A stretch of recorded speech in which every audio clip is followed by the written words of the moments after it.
My name is Christopher Todd. I'm the founder and president of Airborne Response. Airborne Response collects low-altitude, mission-critical aerial intelligence to help communities prepare for, respond to, and recover from emergencies and major disasters. Airborne Response has become the leader in UAS services, both for public and private sectors, between critical infrastructure inspection, establishing drone as a first responder programs, all the way through communications and tower inspections. As part of SafePro Group, Airborne Response is in a unique position to leverage the partnerships across the rest of our corporation.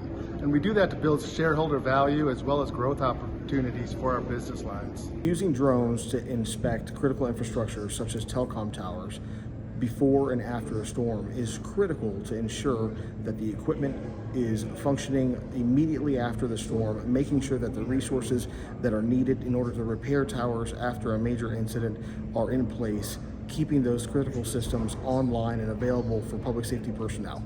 Commercial UAV Expo and Airborne Response have been partners for the past 4 years, and it's provided us with exceptional opportunities to build strategic partnerships and grow our business. Commercial UAV Expo is a world-class event that allows Airborne Response to build partnerships with other leaders in the industry, which in turn helps us serve our clients better.